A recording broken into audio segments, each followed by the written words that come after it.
Daulah Bani Umayyah menjadi dinasti pertama yang pernah berkuasa dalam sejarah peradaban Islam, yang berdiri pasca Khulafaur Rasyidin yang berakhir pada tahun 40 Hijriah. Rasulullah sudah menjelaskan, Al-khilafatu fi ummati thalathuna sanatan, thumma mulkan ba'da dzalika. Khilafah pada umatku akan berlangsung selama 30 tahun. Setelah itu akan muncul sistem pemerintahan kerajaan atau monarki. Hadis riwayat Imam Ahmad bin Hambal. Daulah Umayyah mulai berdiri pada tahun 40 Hijriah atau 750 Masehi. Sejarah berdirinya tak lepas dari krisis yang terjadi pada akhir masa Khulafaur Rasyidun. Dimulai saat Sayyidina Utsman yang terbunuh oleh pemberontak pada tahun 35 Hijriah. Konflik serasa tidak menemukan solusi, dipenuhi ketegangan dengan serangkaian benturan senjata yang memakan banyak korban. Konflik ini semuanya melibatkan umat Islam, yang kemudian menjadi sejarah kelam saat ribuan nyawa melayang, termasuk dari kalangan sahabat. Setahun setelah Sayyidina Utsman wafat, pecah Perang Jamal yang terjadi pada tahun 36 Hijriah. Dua pasukan antara pasukan Sayyidah Aisyah adu senjata dengan pasukan Khalifah Ali bin Abi Thalib terjadi di kota Basrah. Dua sahabat besar terbunuh pada perang ini, yaitu Zubair bin Awam dan Tolhah bin Ubaidillah. Berlanjut setahun berikutnya, terjadi Perang Siffin pada tahun 37 Hijriah antara pasukan Khalifah Ali bin Abi Thalib dengan Muawiyah bin Abi Sufyan. Perang Siffin terjadi di suatu tempat bernama Siffin yang terletak di dekat Rokoh di samping Sungai Furat di belahan barat Irak, yang berakhir dengan keputusan tahkim atau arbitrase. Setelah Sayyidina Ali bin Abi Thalib wafat, estafet kekhalifahan Islam sebenarnya dipegang oleh putranya, yaitu Sayyidina Hasan bin Abi Thalib. Namun, pada tahun 40 Hijriah atau 661 Masehi, Sayyidina Hasan mengundurkan diri dari kekhalifahan. Hal ini menyebabkan khalifah sepenuhnya dipegang oleh Muawiyah bin Abi Sufyan, pendiri sekaligus khalifah pertama bagi Bani Umayyah, dengan Damaskus sebagai pusat pemerintahannya. Daulah Umayyah dinisbatkan pada kakek buyut Muawiyah bin Abi Sufyan yang bernama Umayyah. Bani Umayyah merupakan salah satu klan paling berpengaruh di kalangan suku Quraisy yang juga melahirkan nama-nama besar seperti Sayyidina Utsman bin Affan yang merupakan cicit dari Umayyah. Tidak heran ketika Sayyidina Utsman bin Affan wafat karena dibunuh, kelompok Muawiyah menuntut agar pembunuhnya segera diproses hukum oleh Khalifah Ali bin Abi Thalib. Setelah Perang Siffin, hampir tidak ada peristiwa berdarah di antara kaum muslimin. Perang justru terjadi dengan pihak luar, dalam rangka futuhat ke daerah kekuasaan Romawi Timur atau Bizantium. Beberapa daerah wilayah Romawi sudah bisa ditaklukkan. Sejak era itu, umat Islam juga mulai membangun kekuatan maritim untuk menaklukkan wilayah Romawi. Meski terbilang baru, armada laut dengan kekuatan 200 kapal kecil, kaum muslimin mampu menghadapi 1000 kapal perang dari pasukan Romawi. Pada tahun 49 hingga 50 Hijriah, Khalifah Muawiyah bin Abi Sufyan juga mengirimkan pasukannya untuk menaklukkan Konstantinopel, yang dipimpin oleh Fadlallah bin Ubaid al-Laythi dan Sufyan bin Auf al-Amiri.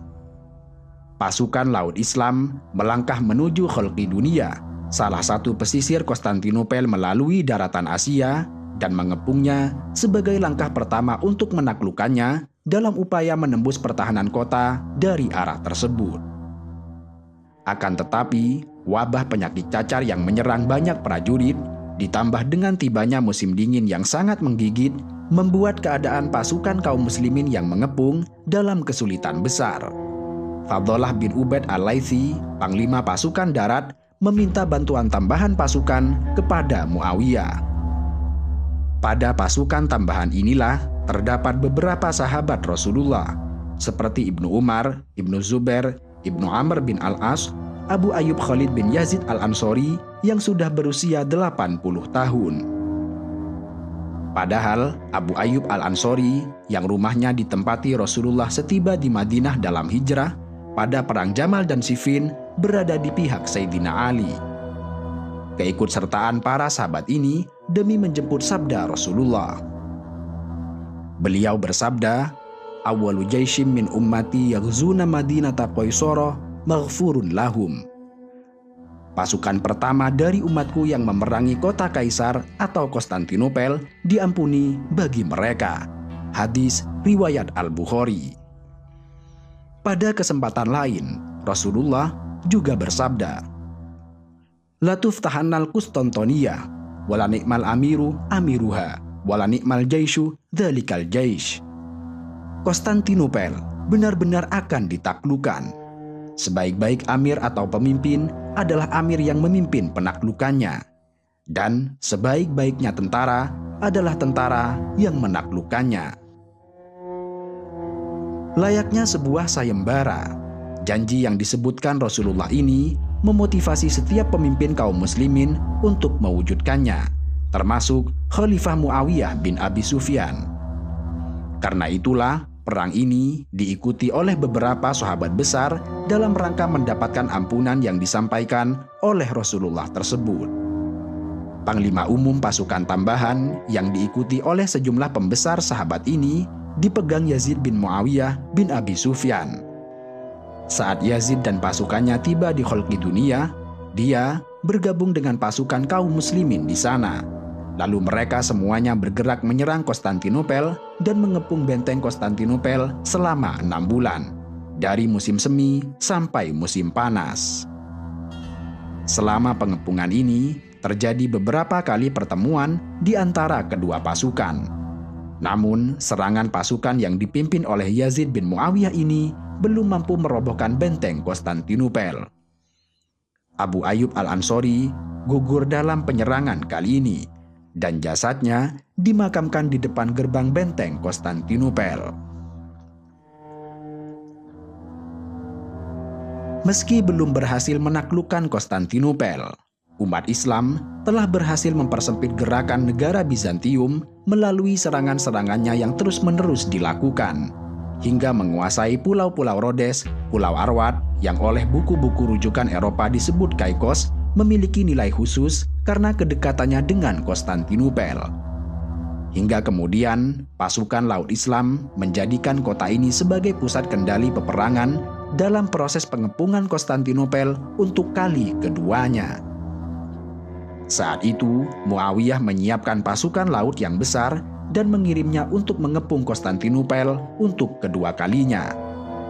Pasukan ini terus mengepung kota dan bermarkas di depan dinding benteng Konstantinopel dari tahun 54. Bala tentara diangkut dengan kapal-kapal perang untuk mengepung Konstantinopel dari jalur laut. Serangkaian bentrokan terjadi antara pasukan kaum muslimin dan pasukan Romawi dari pagi sampai petang hari. Di sisi yang berbeda, pasukan darat kaum muslimin bentrok dengan pasukan Bizantium yang berjaga-jaga di tembok benteng, saling melepaskan pelontar dan anak panah. Keadaan semacam ini berjalan selama 7 tahun, mulai tahun 54 sampai 60 Hijriah, saat Muawiyah wafat di usia 78 tahun. Sebenarnya, orang-orang Bizantium sudah merasa lelah dengan berbagai macam tekanan dan ketakutan.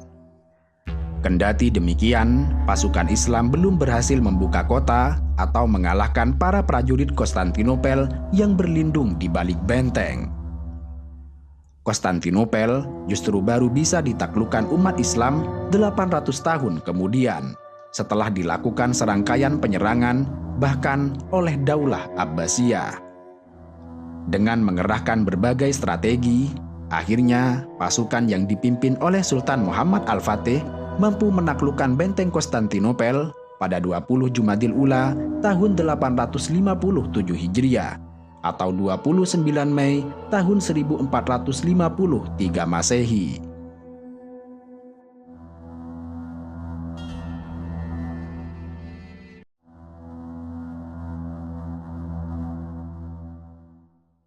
Waqatul Harra merupakan salah satu peperangan yang tercatat dalam sejarah kelam dan mengakibatkan sejumlah para sahabat gugur di Madinah, sebuah kota yang menjadi tempat hijrah Rasulullah.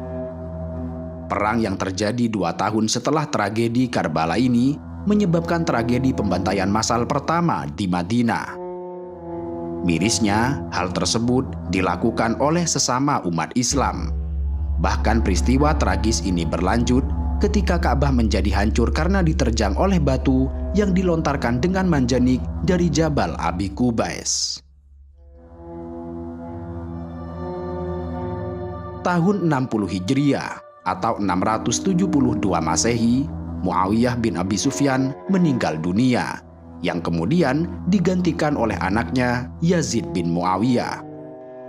Pelantikan Yazid dipenuhi kontroversi karena mendapat penolakan dari sejumlah pihak, termasuk dari kalangan sahabat. Hal inilah yang kemudian menjadi sumber petaka dan peristiwa yang menyeramkan dalam sejarah Islam, sehingga 2 tanah suci Mekah dan Madinah menjadi amukan tentara dari sang khalifah ini.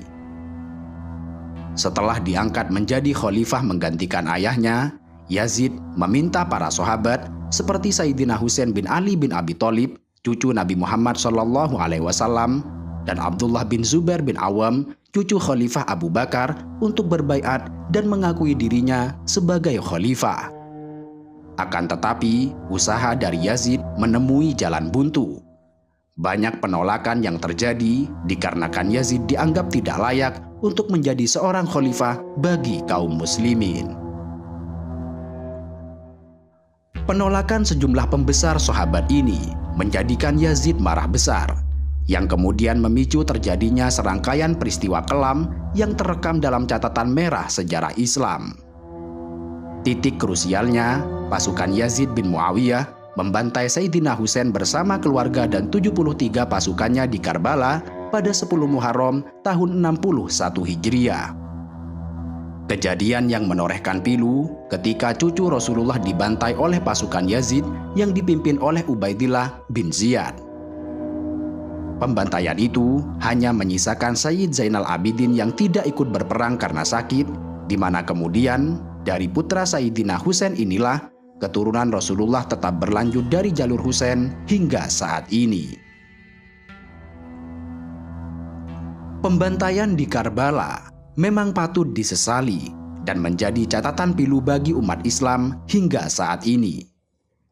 Yazid bin Muawiyah pun dinobatkan sebagai khalifah yang membunuh Sayyidina Husain karena peristiwa tersebut terjadi pada masa kekhalifahannya.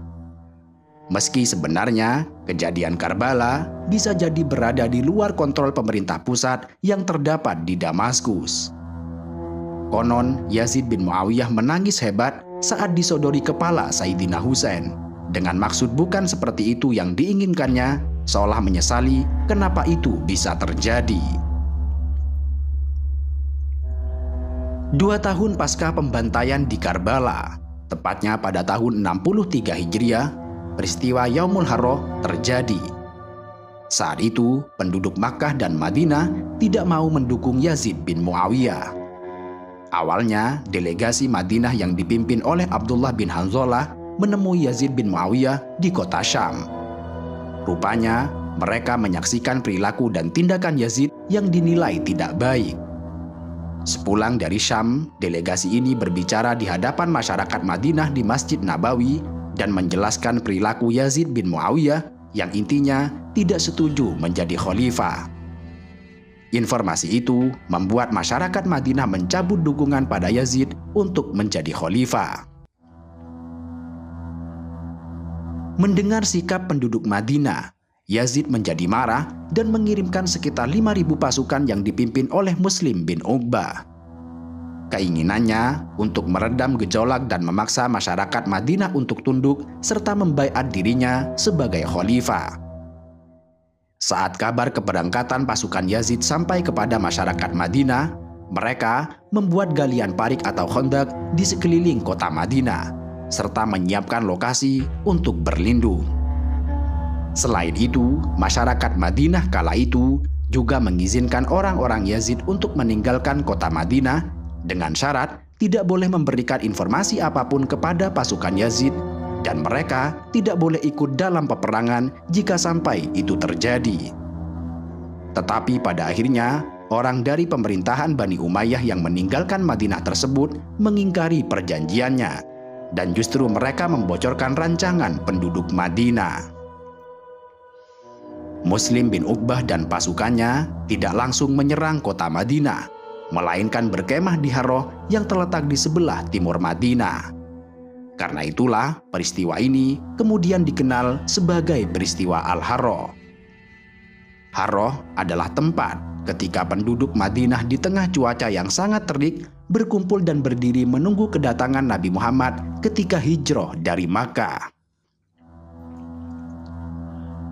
Muslim bin Uqbah memberi waktu 3 hari kepada penduduk Madinah untuk menyerah dan mengakui pemerintahan Yazid. Namun, penduduk Madinah banyak yang tidak mau untuk menyerah, sehingga pasukan Muslim bin Uqbah menyerbu mereka. Kendati demikian, sebagian sahabat ada juga yang tidak mau menyikapi serangan pasukan Yazid dengan kekuatan senjata. Pada akhirnya, mereka memasuki kota suci Madinah dengan mudah serta melampaui parit yang dibuat mendadak dengan cara mengelilingi parit tersebut dari bagian belakang. Inilah yang menyebabkan banyak nyawa melayang, dan pada akhirnya tentara yang telah dikirim oleh Yazid mampu memenangkan perang tersebut. Di antara korban perang tersebut adalah 70 orang penghafal Al-Quran serta 80 orang dari sahabat Rasulullah. Bahkan yang paling menyedihkan, perang tersebut mengakibatkan tidak ada yang tersisa dari ahli Badar. Setelah kejadian yang sangat mengerikan ini, Muslim bin Uqbah mengumpulkan masyarakat di sekitaran Masjid Quba dan kemudian berpidato di hadapan mereka agar mengakui Khalifah Yazid sebagai khalifah yang sah. Masyarakat Madinah diharuskan menjawab saat itu juga, dan untuk orang yang melawan perintah tersebut akan langsung dieksekusi saat itu juga di hadapan banyak orang.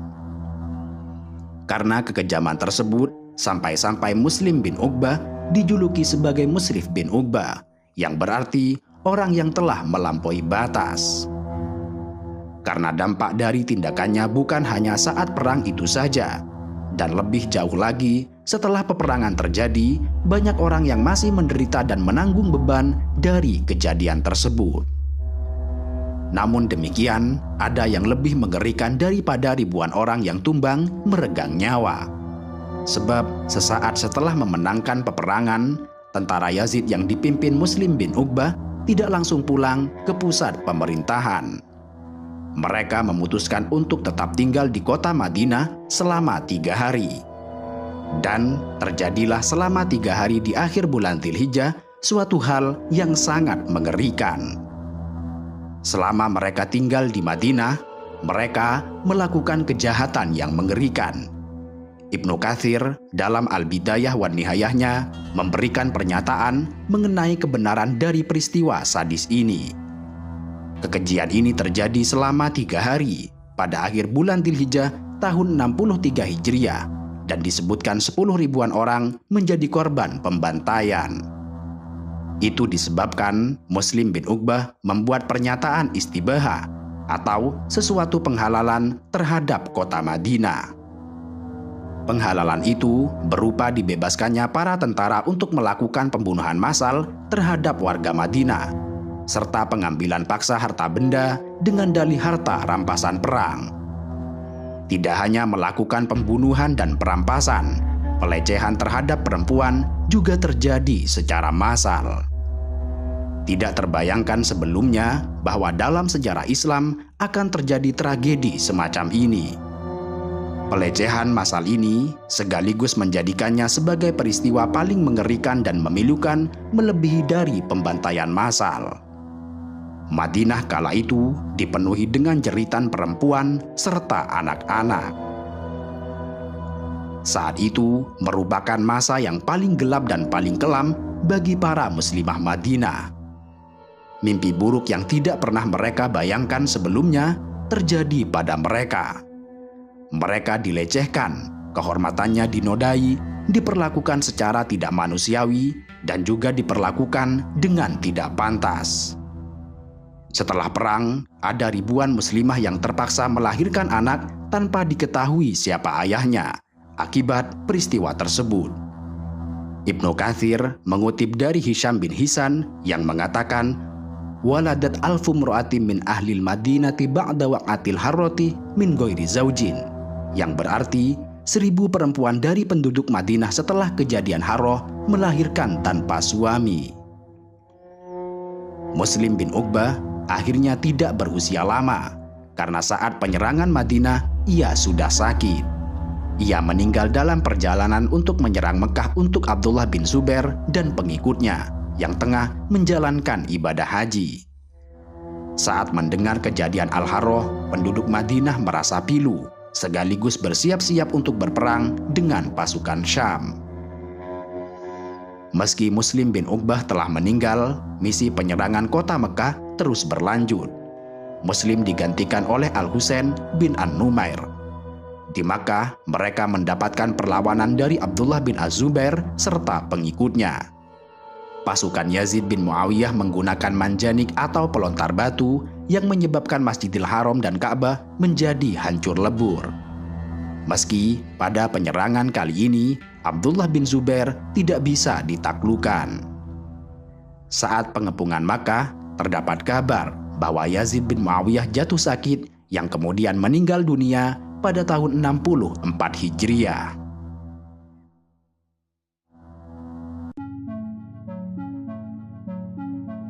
Setelah melakukan pembantaian di Madinah yang dikenal dengan Waqatul Harroh, yang berlangsung pada akhir Dzulhijjah tahun 63 Hijriah, pasukan Yazid bin Muawiyah yang dipimpin oleh Muslim bin Uqbah bergerak menuju Mekah atas perintah Yazid bin Muawiyah. Mereka akan menyerang Abdullah bin Zubair dan pengikutnya yang juga tidak mau membaiat terhadap Yazid bin Muawiyah. Di pertengahan jalan, Muslim bin Uqbah meninggal dunia, yang kemudian digantikan oleh Al-Husain bin Numair. Sebenarnya, Yazid memerintahkan Ubaidillah bin Ziyad, pemimpin pasukan di Karbala, untuk berangkat memerangi Abdullah bin Zubair dan mengepung Mekah. Namun, ia menolak karena tidak mau mengumpulkan dua perbuatan fasik, membunuh cucu Rasulullah di Karbala dan menyerang Baitul Haram. Kedatangan pasukan Al-Husain mendapat perlawanan sengit dari penduduk Makkah yang dipimpin oleh Abdullah bin Zubair. Abdullah bin Zubair dan para pengikutnya yang saat itu berada di Ka'bah dikepung oleh pasukan Yazid bin Muawiyah. Sekitar 2 bulan mereka mengepung Masjidil Haram, menyerang dengan manjanik, ketapel pelontar batu besar hingga batu-batu menghancurkan dinding Masjidil Haram dan bahkan menyasar Ka'bah. Kali ini, pengepungan tentara Yazid yang dipimpin Husain bin Numair tidak berhasil menaklukkan Abdullah bin Zubair. Kendati demikian, Masjidil Haram dan Ka'bah menjadi porak-poranda akibat terjangan batu manjanik. Batu Ka'bah berserakan dan kerusakan terparahnya terdapat pada sudut rukun Yamani dan Hajar Aswad. Kemudian mereka kembali ke kota Syam setelah mendengar Yazid bin Muawiyah sakit keras dan meninggal pada bulan Rabiul Awal tahun 64 Hijriah. 3 hari setelah pasukan Yazid meninggalkan Mekah, Abdullah bin Zubair membangun kembali Ka'bah dengan mempertimbangkan keinginan Rasulullah. Disebutkan pembangunan Abdullah bin Zubair ini sesuai dengan bangunan Nabi Ibrahim dan menjadi keinginan Rasulullah, seperti yang diceritakan oleh Sayyidah Aisyah. Memang, pada masa Rasulullah, Ka'bah tidak mengalami pemugaran serta perubahan. Hanya saja, Ka'bah dipenuhi oleh berhala sesembahan kaum kafir Quraisy. Pada penaklukan Mekah oleh Rasulullah pada tanggal 20 Ramadan tahun 8 Hijriah atau tahun 630 Masehi, Ka'bah pun dibersihkan dari semua berhala. Meski tidak ada pemugaran dan perubahan, sebenarnya ada keinginan dari Rasulullah untuk mengubah bentuk bangunan Ka'bah, sebagaimana yang diriwayatkan dari Sayyidah Aisyah. Rasulullah bersabda, "Ya Aisyah, laula anna qaumaka haditsu ahdim bijahiliyah la amartu bil bait fahudima fa udkhiltu fihi ma ukhrija minhu wa alzaqtuhu bil ardi wa ja'altu lahu babaini baban syarqiyan wa baban gharbiyan fa innahum qad ajazu am binaihi fa balagtu bihi asasa Ibrahima, yang artinya, wahai Aisyah, andaikan kaummu tidak memperbaharui Baitullah pada zaman jahiliyah, saya akan memerintahkan untuk mengubah Baitullah. Baitullah dirobohkan, lalu saya memasukkan apa yang telah dikeluarkan darinya, dan aku merekatkannya pada tanah, dan aku membuat 2 pintu, yaitu pintu timur dan pintu barat, karena mereka tidak dapat membangunnya hingga sampai pada pondasi yang dibangun Nabi Ibrahim. Hadis muttafaqun alaih dan An-Nasa'i. Keinginan Rasulullah itu pun kemudian bisa diwujudkan oleh umat Islam pada masa Abdullah bin Az-Zubair yang membangun kembali Ka'bah setelah Ka'bah roboh akibat terjangan manjanik pasukan Yazid bin Muawiyah yang dipimpin oleh Al-Husain bin Numair. Yazid bin Muawiyah kemudian meninggal 11 hari setelah peristiwa ini dan mewariskan tahtanya kepada Muawiyah II pada tahun 63 Hijriah.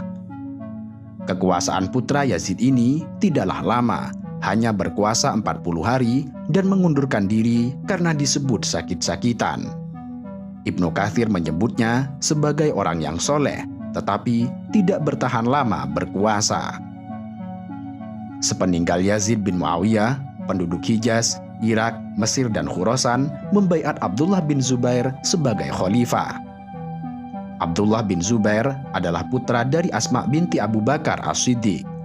Kelahirannya menjadi kegembiraan umat Islam di Madinah sebagai orang pertama yang lahir pasca hijrah di kalangan kaum muslimin. Kelahirannya mengubur isu yang masyhur saat itu, bahwa muhajirin tidak bisa punya anak akibat sihir orang-orang Yahudi di Madinah. Abdullah bin Zubair pun menjadi khalifah dan memerintah selama 9 tahun sampai tahun 73 Hijriah. Pada masanya juga dilakukan pembangunan Ka'bah setelah hancur akibat tentara Yazid bin Muawiyah pimpinan Husain bin Numair. Abdullah bin Zubair juga melakukan pelebaran Masjidil Haram, khususnya di area timur, tetapi tidak sampai ke Mas'a. Sementara di Damaskus, Bani Umayyah digantikan oleh Marwan bin Hakam yang berkuasa selama 9 bulan, lalu dilanjutkan oleh Abdul Malik bin Marwan bin Hakam yang sebelumnya pernah menjadi gubernur Madinah. Saat pemerintahan Malik bin Marwan inilah Abdullah bin Zubair diserang kembali. Kali ini, pasukan yang dipimpin oleh Hajjaj bin Yusuf Ats-Tsaqafi, jenderal perang yang dikenal sadis, mengepung Mekah selama 6 bulan.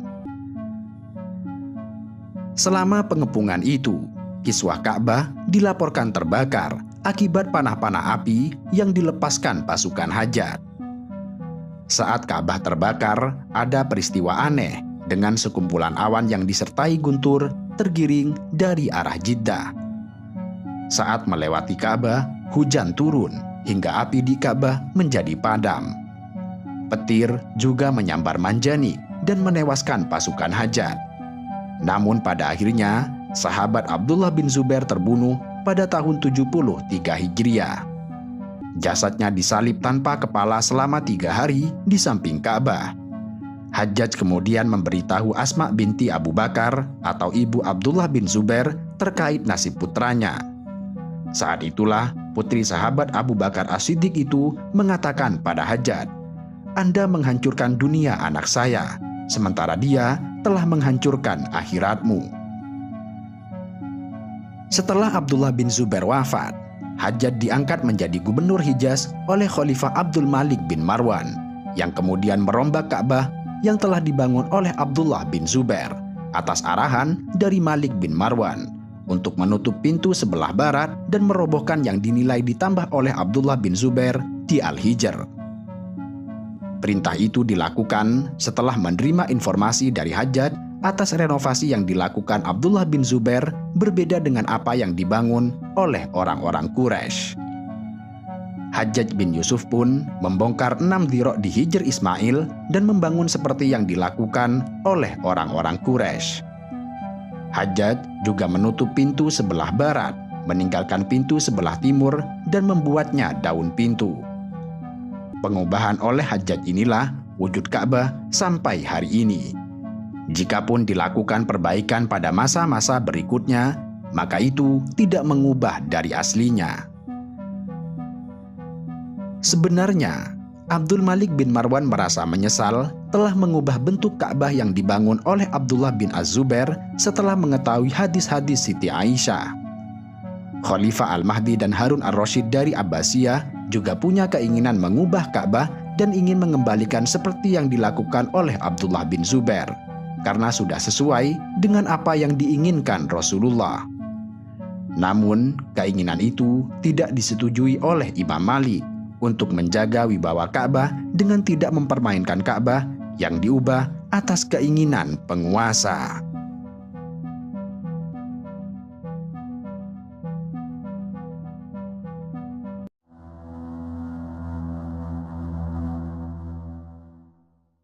Penduduk negeri Irak dikenal dengan karakter yang tidak mudah untuk dipimpin, berwatak keras, serta tidak mudah untuk tunduk. Karenanya, beberapa gubernur yang ditunjuk untuk memimpin wilayah ini tidak pernah bertahan lama. Mereka cepat meninggal dunia, yang beberapa di antaranya akibat penyakit misterius. Konon, itu karena doa masyarakat Irak yang dikenal tajam dan mudah terkabul. Kendati demikian, itu semua justru tidak terjadi pada Hajjaj bin Yusuf Ats-Tsaqafi yang memerintah dengan otoriter selama 20 tahun. Hajjaj bin Yusuf Ats-Tsaqafi, atau juga dikenal dengan julukan As-Saffah, adalah seorang gubernur serta jenderal perang yang dikenal sangat kejam. Hisham bin Hisan mengatakan bahwa korban Hajjaj mencapai 120.000 jiwa. Sampai-sampai ketika ada dua orang bertemu di masa Hajjaj, keduanya saling bertanya, siapa yang mereka bunuh hari ini dan siapa yang mereka gantung hari ini. Di tangan Hajjaj bin Yusuf, Abdullah bin Az-Zubair wafat dengan sangat tragis, di mana jasadnya disalib tanpa kepala di samping Ka'bah. Selama 3 hari, jasad Abdullah bin Zubair berada di tiang salib, yang kemudian diturunkan atas permintaan Asma binti Abi Bakar, ibu dari Abdullah bin Zubair. Tidak hanya itu, Ka'bah juga mengalami kerusakan, yang tidak selang beberapa lama dibangun oleh Abdullah bin Zubair yang juga rusak akibat serangan Al-Husain bin Numair pada tahun 63 Hijriah. Yang tidak selang beberapa lama dibangun oleh Abdullah bin Zubair yang juga rusak akibat serangan Al-Husain bin Numair pada tahun 63 Hijriah. Meski Abdullah bin Zubair tidak bisa ditaklukkan, tetapi Ka'bah hancur akibat lemparan batu manjani. Dan setelah 3 hari kejadian, Abdullah bin Zubair membangun kembali Ka'bah dengan mempertimbangkan keinginan Rasulullah. Pada tahun 73 Hijriah, setelah Abdul Malik bin Marwan berkuasa, ia mengirimkan pasukan yang dipimpin oleh Hajjaj bin Yusuf untuk menyerang kembali Abdullah bin Zubair di kota Mekah. Hajjaj mengepung Abdullah bin Zubair yang bertahan di Masjidil Haram.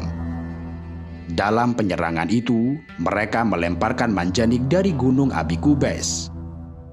Pada penyerangan Hajjaj, kiswah Ka'bah terbakar oleh panah api yang dilesatkan pada pasukan Abdullah bin Zubair. Beberapa bagian Ka'bah juga mengalami keruntuhan akibat batu manjanik yang dilemparkan. Saat Ka'bah terbakar, tampaklah awan dengan guntur menggelegar seolah tergiring dari arah Jeddah, yang kemudian diiringi hujan lebat saat awan itu melewati Ka'bah. Sempat pula petir menyambar manjanik Hajjaj hingga menewaskan 4 orang seketika. Setelah dilakukan pengepungan selama 6 bulan, akhirnya Abdullah bin Zubair tumbang bersama 240 pasukannya. Jasad Abdullah bin Zubair kemudian disalib tanpa kepala di samping Ka'bah pada Selasa 17 Jumadil Ula tahun 73 Hijriah. Jasad cucu Abu Bakar As-Siddiq ini pun diturunkan setelah ada permintaan dari ibunya, yaitu Asma binti Abi Bakar As-Siddiq kepada Abdul Malik bin Marwan. Setelah kejadian itu, Hajjaj diangkat sebagai gubernur tanah Hijaz, yang kemudian merombak bangunan Ka'bah. Saat itu, ia melihat telah terjadi perubahan pada Ka'bah yang dibangun oleh Abdullah bin Zubair, berbeda dengan yang dibangun oleh orang Quraisy. Hajjaj menyampaikan itu kepada Abdul Malik bin Marwan, dan atas arahan khalifah, Ka'bah pun dirombak ulang oleh Hajjaj, dikembalikan seperti bangunan saat restorasi oleh kaum Quraisy. Ia membongkar pada sisi Hijr Ismail yang dibangun oleh Abdullah bin Zubair dan menutup pintu sebelah barat. Setelah membangun ulang Ka'bah di tahun 73 Hijriah, pada tahun 75 Hijriah atau 964 Masehi, Hajjaj bin Yusuf dikirim oleh Abdul Malik ke negeri Irak untuk menjadi seorang gubernur. Sejak Hajjaj memerintah Irak, seluruh penduduk Irak yang terkenal dengan golongan oposisinya bisa tunduk, dan situasi tersebut bertahan selama kurang lebih 2 dekade atau 20 tahun. Hajjaj juga dikenal sebagai gubernur yang kejam, mudah membunuh, dan telah memenjarakan puluhan ribu orang Irak hanya karena kesalahan yang tidak begitu berarti. Hal ini terbilang tidak wajar, karena sebelumnya masyarakat dikenal berwatak keras, memiliki doa tajam, dan mudah untuk terkabul.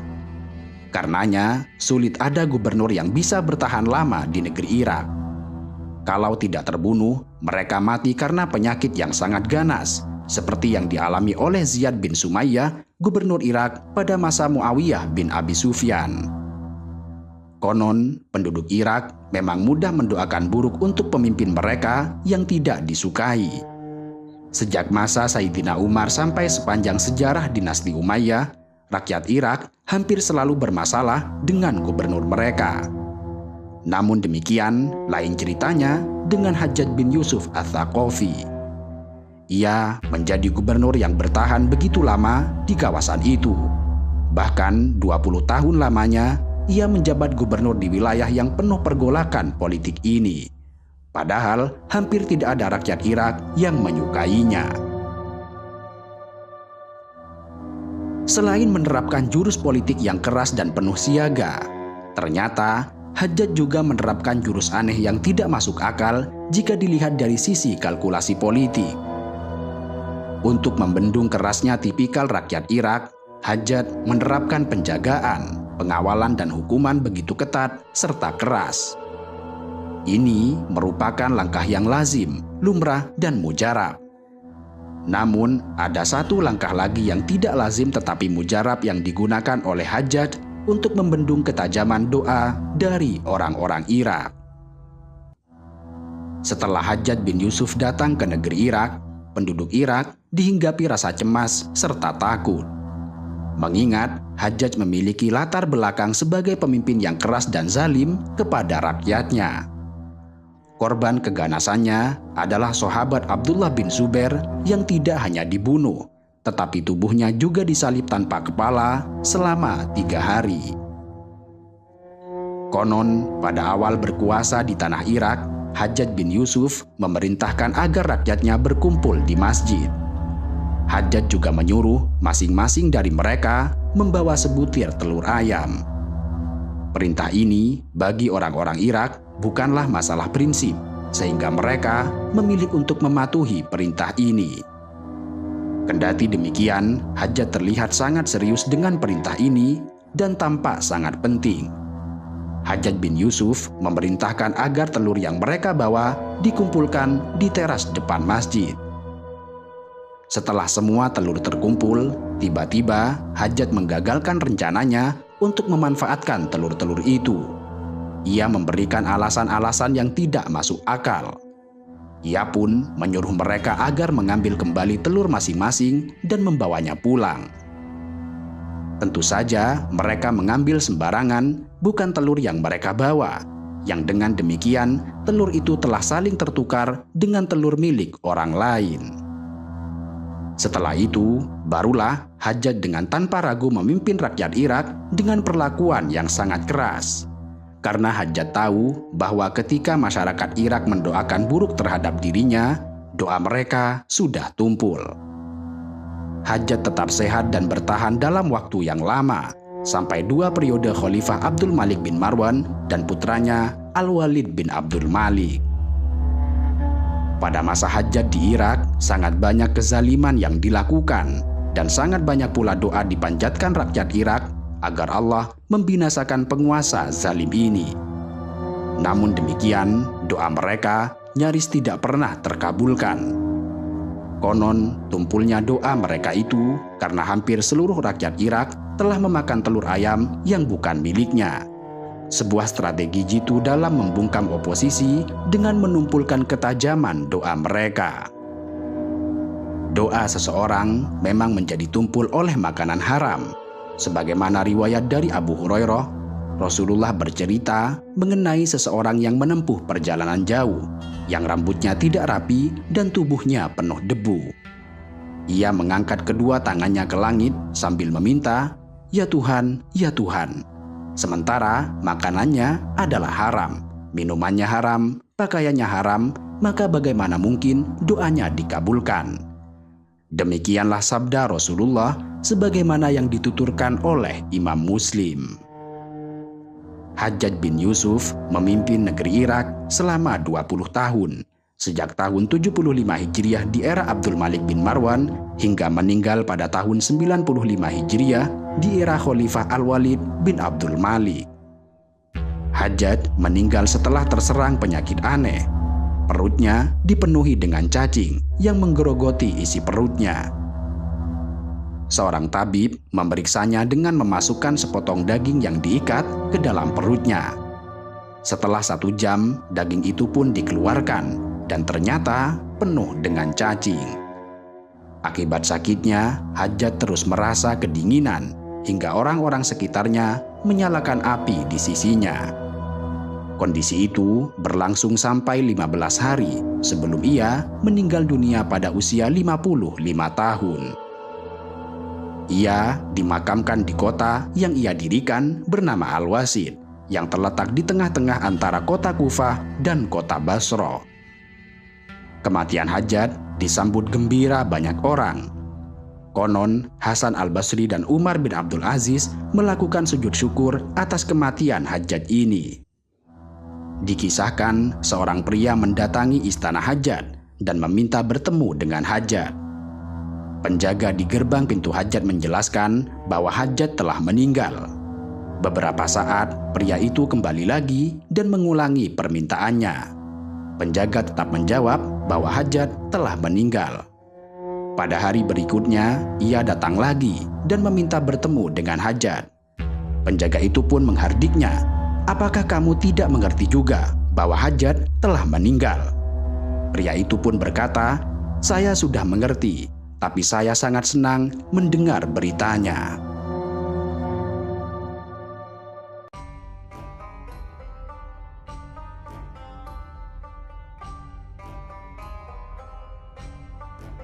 Dari 14 khalifah yang pernah memimpin Bani Umayyah, 5 di antaranya dianggap berhasil dalam menjalankan roda pemerintahan. Namun, yang paling menonjol di antara mereka adalah saat era Umar bin Abdul Aziz, Khalifah ke-8, menggantikan Sulaiman bin Abdul Malik pada tahun 99 Hijriah. Memang harus dibaca secara objektif bahwa di balik sejarah kelamnya juga terdapat beberapa kemajuan yang terjadi di era dinasti Umayyah, termasuk pelebaran dan perbaikan 2 masjid di Mekah dan Madinah, utamanya pada masa Al-Walid bin Abdul Malik. Beberapa kawasan Romawi Bizantium juga banyak yang ditaklukkan. Masa paling gemilang adalah pada masa Khalifah Umar bin Abdul Aziz yang mampu mengubah masyarakat dengan kebijaksanaan pemerintahannya yang adil, sehingga dipandang paling makmur pada masa dinasti Bani Umayyah. Bangunan-bangunan bersejarah di 2 tanah suci, yaitu Mekah dan Madinah saat ini, juga tidak lepas dari peran Khalifah Umar bin Abdul Aziz. Meski tidak bertahan lama, yaitu tidak lebih dari 2 tahun, 5 bulan 4 hari, mulai tahun 99 hingga tahun 101 Hijriah, karya dan gagasan pemerintahan Umar bin Abdul Aziz terus terasa hingga saat ini. Dialah yang memiliki ide agar ulama melakukan kodifikasi hadis, yang disambut baik oleh para ulama kala itu. Umar bin Abdul Aziz pun dinobatkan sebagai mujaddid pertama oleh para ulama setelahnya. Kisah keadilan yang dipenuhi kezuhudan Umar bin Abdul Aziz terus dijadikan pitutur kisah yang menarik dan menakjubkan untuk menjadi bahan renungan, khususnya bagi para pemimpin. Sebuah gambaran utuh yang sering dikutip oleh para penulis sejarah adalah perbincangan di tengah para penggembala domba terkait dengan khalifah mereka, Umar bin Abdul Aziz. Seorang penggembala mengatakan, "Idza sholahar ra'su falaisa 'alal jasadi ba'sun." Jika kepala atau pemimpin baik, maka seluruh badannya atau rakyat pun akan merasa baik.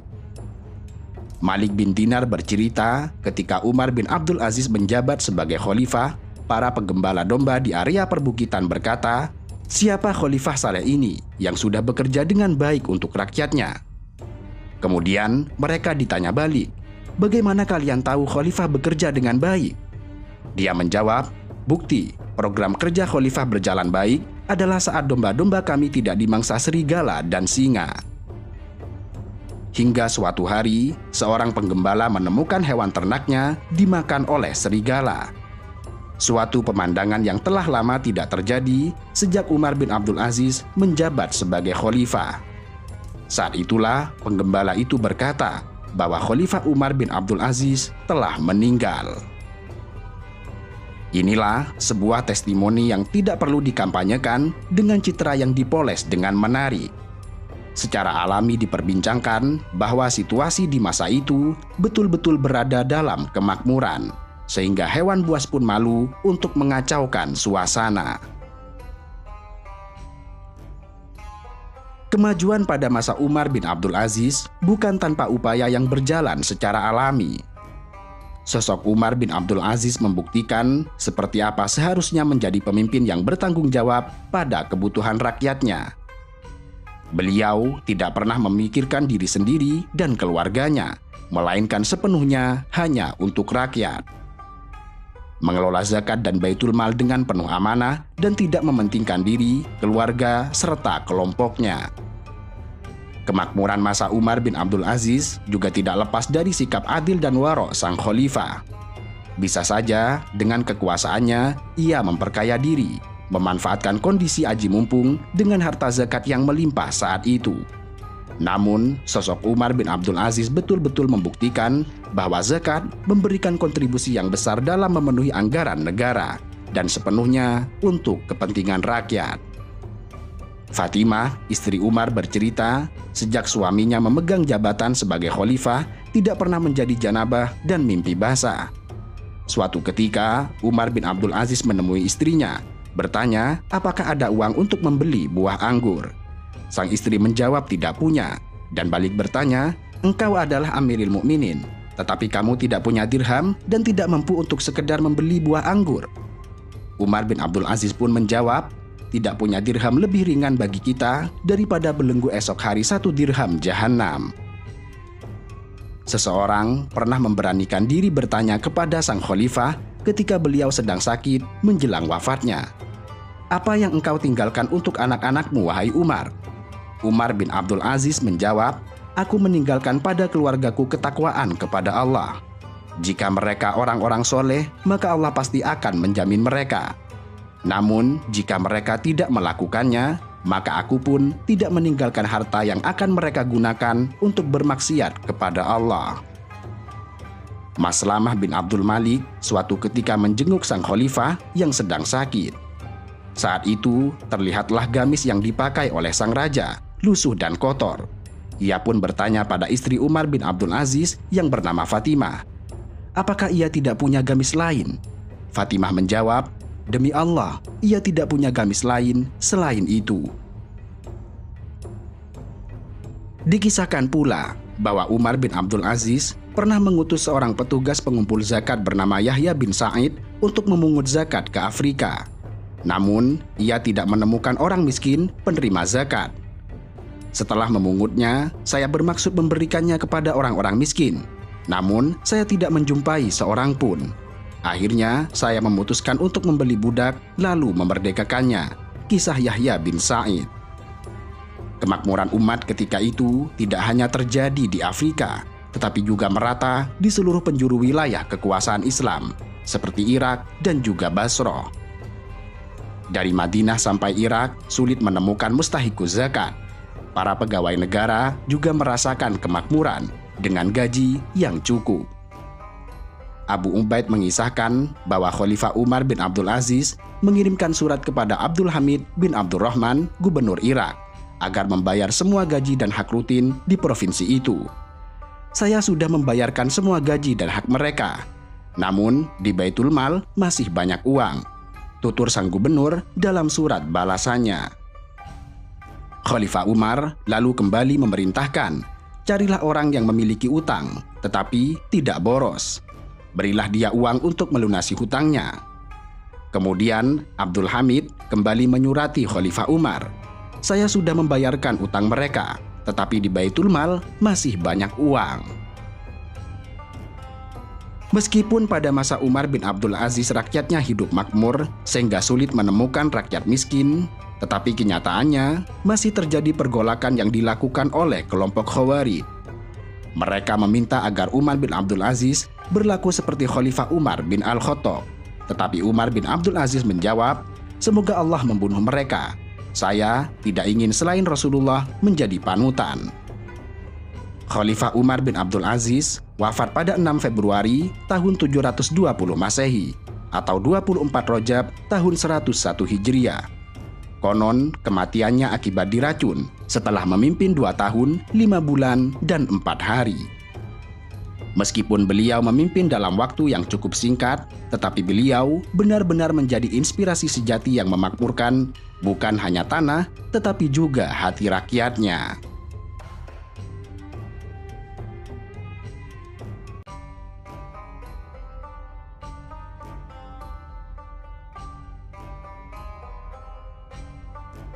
Selepas Umar bin Abdul Aziz yang wafat pada tahun 101 Hijriah, Daulah Umayyah masih terbilang stabil. Namun, pada masa Al-Walid bin Yazid yang berkuasa pada tahun 125 hingga 126 Hijriah, Daulah Umayyah benar-benar berada di titik nadir, dan Islam betul-betul dibuat suram. Penguasa ke-11 Umayyah ini menjadi catatan sejarah kelam bagi umat Islam. Sebagai raja yang disebut fasik, bahkan ada yang menyebutnya sebagai seorang zindik. Selain dikenal sebagai pemabuk dan penyuka sesama jenis, ia juga sering mengancam rakyatnya sendiri. Dan tidak hanya menampilkan kefasikannya, Al-Walid bin Yazid bahkan memiliki rencana membuat tempat tongkrongan di atas Ka'bah. Ibnu Katsir dalam Al-Bidayah wa Nihayahnya, juz 13, merekam maksud Al-Walid yang terbilang ekstrim ini dengan mengutip kisah Hisham Al-Kalabi. Tempat tongkrongan Al-Walid rencananya untuk bersantai bersama teman-teman minumnya, yaitu meminum khamr dan bermain musik di atas Ka'bah. Al-Zahabi juga menyinggung kisah rencana Al-Walid dalam Tarikh Al-Islamnya. "Aku ingin minum-minum di atas Ka'bah," kata Al-Walid saat ingin menunaikan ibadah haji. Namun demikian, rencananya itu mendapat penolakan keras dari umat Islam, terutama dari pamannya Hisham bin Abdul Malik. Bahkan pamannya ini mengancam untuk mengkudetanya dari kursi khalifah. Dalam rencana itu, Hisham sempat mendapatkan dukungan dari banyak pihak, terutama pembesar kerajaan, keluarga, serta penduduk Madinah. Namun demikian, upaya penggulingan itu tidak pernah terjadi. Ulama pun mengaitkan keberadaan Al-Walid bin Yazid ini dengan sebuah hadis dari Ummu Salamah. Ummu Salamah menceritakan bahwa ia pernah bersama seorang bocah laki-laki dari keluarga Mughirah bernama Al-Walid. Kemudian Rasulullah bertanya, "Siapakah dia?" Ummu Salamah menjawab, "Al-Walid." Rasulullah pun memerintahkan untuk mengubah namanya dan bersabda, Fa'innahu sayakunu fi hadhil ummati fir'aunu yuqalu lahu al-Walid huwa syarrun li ummati min fir'auna liqaumihi. Sesungguhnya akan ada Fir'aun di umat ini yang dipanggil dengan nama Al-Walid. Ia lebih buruk pada umatku dibandingkan Fir'aun pada umatnya. Hadis ini diriwayatkan oleh Muhammad bin Salam dan dikutip oleh Adz-Dzahabi dalam Tarikh al-Islamnya saat mengurai biografi Al-Walid bin Yazid. Dalam riwayat Imam Ahmad yang juga dikutip oleh Adz-Dzahabi, Rasulullah bersabda, "Kalian bakal memberi nama dia dengan nama Fir'aun kalian. Sesungguhnya bakal ada pada umat ini seorang laki-laki bernama Al-Walid. Dia lebih bengis pada umat ini dibandingkan Fir'aun pada umatnya." Sikap Al-Walid yang barbar mengundang kemarahan kerabatnya sendiri dan tentunya kemarahan rakyat. Rakyat secara diam-diam membaiat sepupunya yang bernama Yazid bin Abdul Malik, seseorang yang dikenal soleh serta dicintai rakyat. Yazid bin Malik kemudian merencanakan pembunuhan terhadap Al-Walid bin Yazid yang akhirnya terlaksana pada tanggal 28 Jumadil Akhir tahun 126 Hijriah saat ia berusia 36 tahun. Dengan demikian, praktis Walid bin Yazid hanya berkuasa selama 1 tahun 3 bulan. Hanya saja Yazid bin Malik yang menggantikan Al-Walid bin Yazid meninggal dunia pada 7 Dzulhijjah tahun 126 Hijriah karena penyakit lepra. Ia hanya memerintah selama kurang lebih 6 bulan. Setelah Yazid bin Malik meninggal dunia, kemunduran terus menekan Bani Umayyah, seolah mereka tidak menemukan kata bangkit. Kekacauan semakin meluas di negeri Syam serta negeri-negeri Islam lainnya, khususnya Irak dan Khurasan, selain terjadi perebutan kekuasaan di antara sesama keluarga Bani Umayyah sendiri. Kelompok-kelompok Khawarij juga melakukan kekacauan di Irak dan Khurasan. Ibrahim bin Walid sebagai pengganti Yazid bin Walid pun tidak berkuasa lama, yaitu hanya 70 hari, yang kemudian tergantikan oleh Marwan bin Muhammad, khalifah terakhir Daulah Umayyah. Pada saat yang sama, Bani Abbas menyusun kekuatan untuk melakukan pemberontakan. Pemberontakan Bani Abbas berhasil menumbangkan dinasti Umayyah pada tahun 132 Hijriah saat pasukan mereka mengalahkan pasukan khalifah terakhir Daulah Umayyah, yaitu Marwan bin Muhammad dalam pertempuran di pinggiran Sungai Zab antara kota Mosul dan Irbil.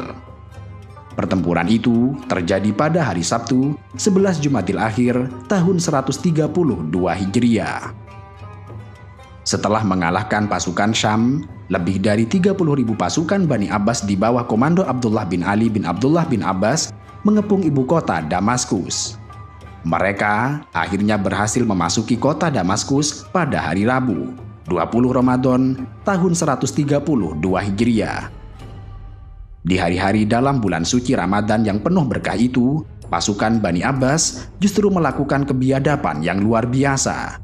Karena itulah Abdullah bin Ali bin Abdullah bin Abbas dijuluki sebagai As-Safa, yaitu orang yang banyak mengalirkan darah. Ibnu Katsir berkata, mereka mengepung Damaskus selama beberapa hari. Kemudian mereka menaklukkannya pada hari Rabu, 20 Ramadan tahun itu juga, yaitu tahun 132 Hijriah.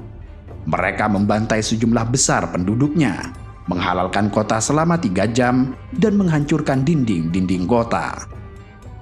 Pasukan Bani Abbas akhirnya berhasil membunuh khalifah terakhir Daulah Umayyah, yaitu Marwan bin Muhammad, di sebuah gereja di Mesir pada hari Ahad, 27 Dzulhijjah tahun 132 Hijriah, 2 bulan setelah Damaskus berhasil dijatuhkan. Marwan bin Muhammad lari ke Mesir saat penyerangan Bani Abbas, dan akhirnya meninggal setelah berkuasa selama 5 tahun, sejak tahun 127 hingga 132 Hijriah, atau 745 hingga 750 Masehi. Dengan peristiwa itu, Daulah Umayyah di Damaskus praktis dinyatakan telah berakhir. Namun demikian, keluarga Bani Umayyah yang lain dan selamat, di antaranya Abdurrahman bin Muawiyah bin Hisham bin Abdul Malik yang lari ke Andalusia, menjadi pembuka kota Cordoba di Spanyol, sebagai penyambung dinasti Umayyah yang telah dikuasai Abbasiyah pada tahun 138 Masehi, yang dikenal dengan sebutan Abdurrahman Ad-Dakhil. Dari dinasti inilah Islam kemudian tersebar di dataran Spanyol. Pemerintahan Bani Umayyah di Cordoba terbilang cukup lama, yaitu selama 275 tahun, sehingga total kekuasaan Bani Umayyah dengan di Damaskus adalah 365 tahun.